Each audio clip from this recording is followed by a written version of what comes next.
شكله صاير بحلم فيها شو أعمل. اعوذ باللہ من الشیطان الرجیم بسم اللہ الرحمن الرحیم۔ السلام علیکم دوستوں، امید کرتی ہوں آپ سب خیریت سے ہوں گے۔ دوستوں، آج میں آپ کے لیے ایک ایسا پروگرام لے کر حاضر ہوں جس سے یقیناً آپ کے رزق میں برکت میں مدد ملے گی۔ دوستوں، جیسے کہ آپ سب جانتے ہیں کہ اسلام ایک ایسا منظم دین ہے جس میں زندگی بسر کرنے کا مکمل طریقہ بتایا گیا ہے۔ یہی وجہ ہے کہ دین بھی تمام مذاہب میں ممتاز اور دیندار بھی ممتاز ہیں۔ اسلام میں ادب و آداب کو ایک اہم حیثیت حاصل ہے۔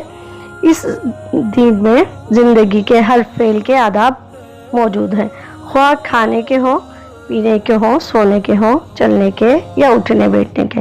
تو دوستوں، آج میں آپ کو یہی چیز بتانا چاہ رہی ہوں کہ دیکھیں کہ ہماری ذرا سی لاپرواہی ہمارے گھر سے رزق کی برکت کیسے اڑا دیتی ہے۔ دوستوں، اب آپ اسے ایک کہانی سمجھیں، نصیحت آموز واقعہ۔ ایک مفتی صاحب کا بیان ہے کہ کچھ ماہ قبل کی بات ہے کہ ایک محبت اور عقیدت کے رشتے میں بندھے ایک صاحب ان سے ملنے آئے اور بولے، مفتی صاحب، میرا کاروبار بہت عمدہ تھا، میں لاکھوں کماتا تھا، گاڑی بھی تھی، بہترین زندگی تھی، آج بھی وہی کاروبار ہے مگر گاڑی نہیں ہے، وہ خوشحالی نہیں ہے، دن بدن قرض کے بوجھ تلے دبتا جا رہا ہوں، چونکہ رزق کی فراوانی تھی اور اب مشکل سے گزارا ہوتا ہے۔ سنا ہے آپ روحانی علاج کرتے ہیں، چیک کیجئے کوئی جادو ٹونا، بندش اور نظر بد نہ ہو، کاٹ کیجئے، تعویذ دیجئے، وظیفہ دیجئے تاکہ پھر سے وہی خوشحالی پر مبنی حالات لوٹ آئیں۔ میں بہت پریشان ہوں۔ یہ کہتے ہوئے وہ صاحب رو پڑے۔ مفتی صاحب نے کہا، میں نے ان سے کہا پریشان نہ ہو، میں آپ کے گھر کے برتنوں پر دم کروں گا، خوشحالی لوٹ آئے گی۔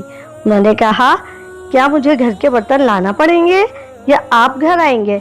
میں نے کہا، نہ میں گھر آؤں گا اور نہ ہی آپ کو برتن میرے پاس لانے ہوں گے، بس کرنا یہ ہے کہ دھونے والے برتن جب کچن میں جمع کیے ہوں تو ان آلودہ گندے برتنوں کی تصاویر 3 دن کی روز لیں اور چوتھے روز وہ تصاویر موبائل میں لے آئیں، میں ان پر دم کر دوں گا، سب ٹھیک ہو جائے گا۔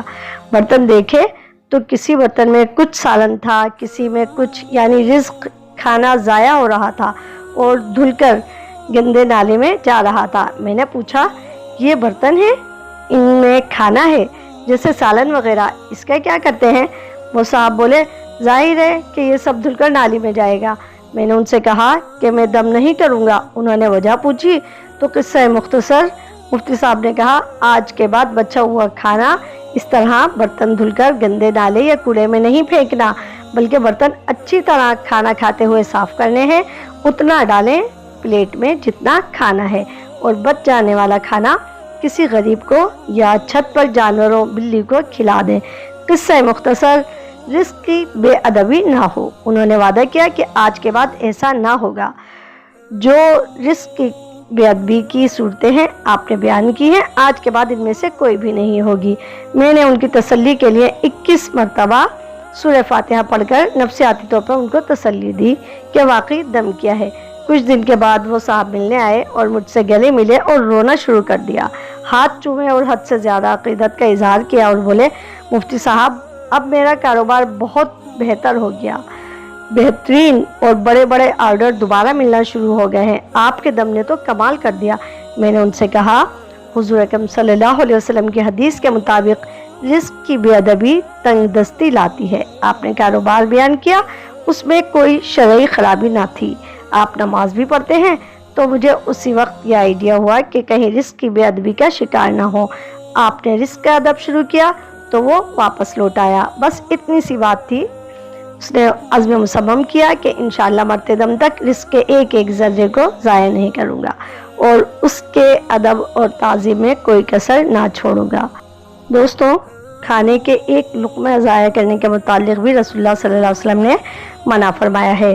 رسول اللہ صلی اللہ علیہ وسلم نے ارشاد فرمایا، بلا شبہ شیطان تم میں سے ہر ایک کے ساتھ اس کے ہر کام کے وقت حاضر رہتا ہے، یہاں تک کہ اس کے کھانا کھانے کے وقت بھی اس کے آس پاس موجود رہتا ہے۔ لہٰذا کھانا کھاتے وقت جب تم میں سے کسی کا لقمہ گر جائے تو اسے چاہیے کہ وہ لقمہ اٹھا کر اس میں جو گندگی، مٹی وغیرہ لگی ہو اسے صاف کر کے کھا لے اور اسے شیطان کے لیے نہ چھوڑے. پھر جب کھانا کھانے سے فارغ ہو تو اپنی انگلیاں چاٹ لے، اس لیے کہ وہ نہیں جانتا کہ اس کے کھانے کے کس حصے میں برکت ہے. دوستو اسی برکت کی وجہ سے اللہ تعالی ہمیں صحت بھی عطا کرتا ہے. دوستو یقیناً آپ بھی سمجھ گئے ہوں گے کہ کھانا اتنا ڈالنا چاہیے جتنا کھا سکیں تاکہ رزق ضائع نہ ہو، اور اگر کھانا بچ جائے پلیٹ میں تو اس کو خدارہ ڈشز کی نظر نہ کریں. آپ کا بچا ہوا کھانا کسی کی بھوک اور آپ کی بخشش کا سامان ہو سکتا ہے، اور اگر کہیں پہ کوئی جانور یا پرندہ زخمی حالت میں ملے تو اس کی مرہم پٹی لازمی کریں یہاں تک کہ وہ ٹھیک ہو جائے. آپ کی نیکی کبھی رائیگاں نہیں جائے گی، اللہ آپ کو اجر دے گا. حضرت عبداللہ رضی اللہ تعالیٰ عنہ بیان فرماتے ہیں کہ رسول اللہ صلی اللہ علیہ وسلم نے فرمایا، اگر تم میں سے کسی کا خادم اس کا کھانا لے کر آئے تو اسے چاہیے کہ اسے اپنے ساتھ بٹھائے یا اس میں سے کچھ کھانا اس کو دے دے، کیونکہ یہ کھانا پکانے کے لیے گرمی اور دھواں اس نے برداشت کیا ہے. حضرت ابن عمر رضی اللہ تعالیٰ عنہ بیان کرتے ہیں، رسول اللہ صلی اللہ علیہ وسلم نے ارشاد فرمایا، جب دسترخوان بچھا دیا جائے تو اس سے کوئی شخص اس وقت تک نہ اٹھے جب تک کہ دسترخوان اٹھا نہ لیا جائے، اور کوئی شخص کھانے سے ہاتھ نہ کھینچے اگرچہ وہ سیر ہو گیا ہو جب تک کہ لوگ کھانے سے فارغ نہ ہو جائیں، اور اگر مجبوراً کھانے سے ہاتھ کھینچنا پڑے تو معذرت کرے، کیونکہ ایسا کرنے والا شخص اپنے ہم نشین کو کھانا کھانے سے روک دیتا ہے، ہو سکتا ہے اسے مزید کھانا کھانے کی حاجت ہو. تو دوستو ہم ان تمام باتوں پر عمل کر کے اپنے رزق میں برکت کا ذریعہ بنا سکتے ہیں، اس لیے ہمیں چاہیے کہ ہم ان سب باتوں پر عمل کریں. دوستو اگر آپ کو میرا پروگرام پسند آیا ہو تو پلیز چینل پر اپنے کمنٹس ضرور دیجئے، لائک کیجئے اور پروگرام کو سبسکرائب کریں. آپ کا پروگرام دیکھنے کا بہت بہت شکریہ، آپ کی محبتوں کا بھی بہت بہت شکریہ. اب مجھے اجازت دیں، اللہ حافظ. شو أعمل إني شو قلبي معلق فيك